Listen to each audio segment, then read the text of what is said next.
on totta, niin sit Joo. voi näyttää. Niinpä, totta.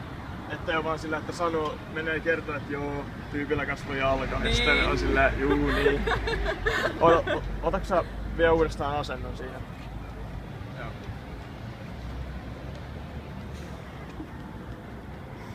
Eiks nyt ole aika suorassa?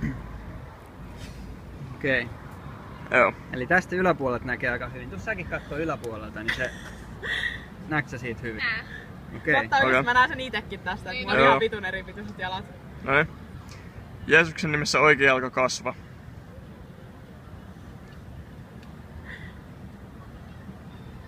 Mitä vittua mun jalka liikkuu. Nyt ne on samassa. Mä painoin molempia jalkoja. Mä oikeesti tunsin sen, kun se vaan meni silleen eteenpäin. Saanko mä kysyä, mitä sä tunsit? En mä tiedä, mun jalka vaan liikkuu jotenkin eteenpäin. nyt ne vaan tuntuu saman pituisilta.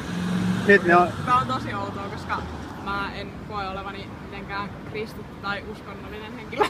Joo, siis sen takia me täällä tehdäänkin, että me niinku kaikille ateisteille, muslimeille, kaikille me halutaan osoittaa, että se mitä Jeesuksesta puhutaan, niin se on totta. Että Jeesus on Jumalan poika ja ainoastaan Jeesuksen kautta niinku ihminen voi pelastua ikuiselta kadotukselta. Joo. Ja me ei haluta niinku väitellä ihmisten kanssa, koska ei siitä ole mitään hyötyä.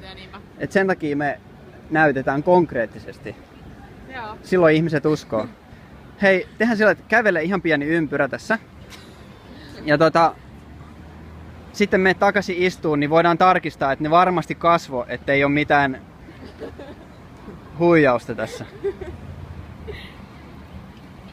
Sitten taas ihan selkä sillä niin kuin tasaisesti. Mä tuun tarkistaa.